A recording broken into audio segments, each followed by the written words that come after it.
Bambu runcing yang berada di tangan para pejuang tanggal 10 November tahun 1945 itu, seperti bernyawa. Sebelum senjata tentara sekutu diletuskan, bambu kuning berujung lancip yang diberi doa Mbah Mansur asal desa Kalipucung, Blitar, tiba-tiba melesat. Bambu runcing itu terbang sendiri memburu sasarannya. Banyak yang cerita seperti itu. Bambu runcing terbang sendiri dalam pertempuran tanggal 10 November di Surabaya. Di kalangan santri dan ulama pejuang tanggal 10 November bambu runcing sepuhan Mbah Mansur banyak diperbincangkan.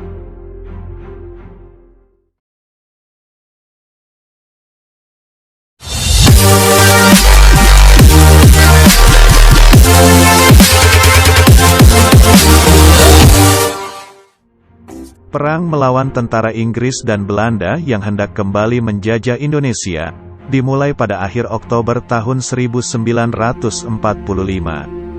Puncaknya tanggal 10 November tahun 1945.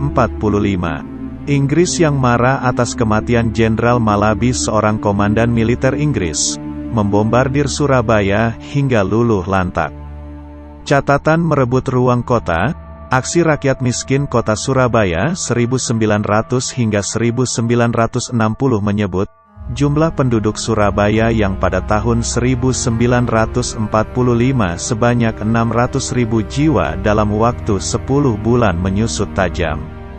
Selain terbunuh dalam perang, warga Surabaya secara bergelombang berbondong-bondong mengungsi ke pedalaman. Jumlah penduduk kota Surabaya merosot tajam. Pada tanggal 23 Agustus tahun 1946, jumlah penduduk kota hanya berjumlah 100 ribuan orang. Sementara para santri dari berbagai daerah, termasuk di Blitar, justru beramai-ramai mempersiapkan diri berjihad ke Surabaya. Di pekarangan halaman rumah Mbah Mansur orang-orang pada berkumpul. Saat itu orang yang datang silih berganti, sebagian besar dari kalangan santri, yakni terutama Nahdien. Kemudian para tentara Laskar Sabilillah dan Hizbullah, termasuk di luar santri juga ikut berdatangan. Semuanya minta dilatih Mbah Mansur sebelum berangkat ke Surabaya. Banyak juga yang menginap berhari-hari.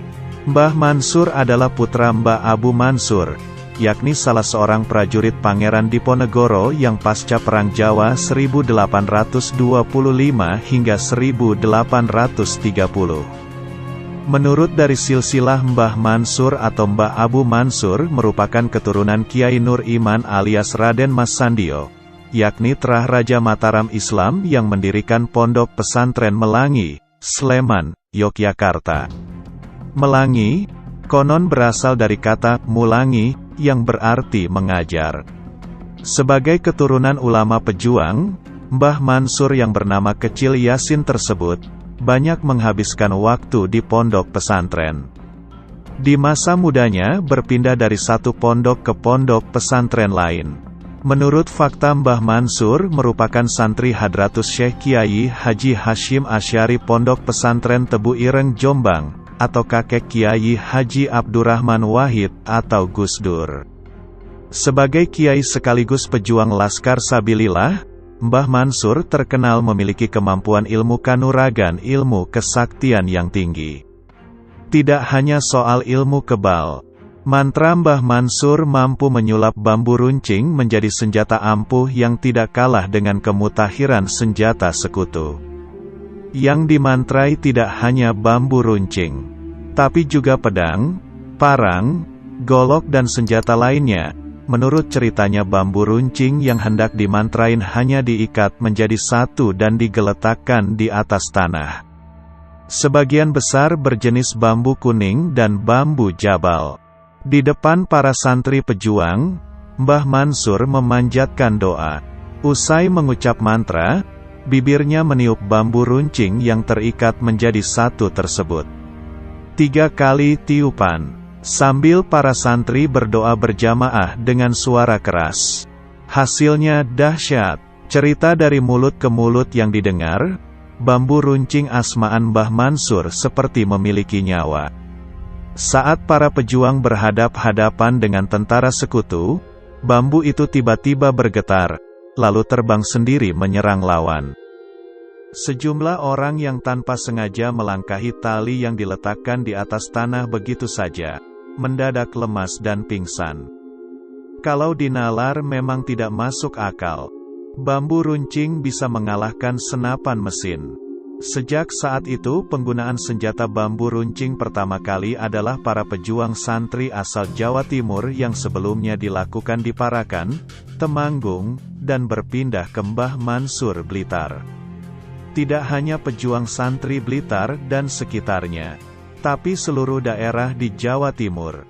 Saat masih dalam suasana Perang Surabaya, Bung Tomo sang otoritor pertempuran tanggal 10 November Surabaya, juga pernah menemui Mbah Mansur.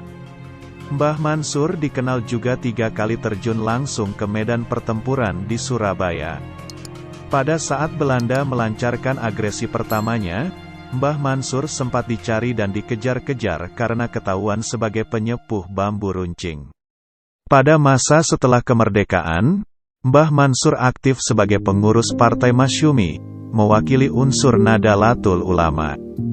Mbah Mansur wafat pada tahun 1964 karena sakit.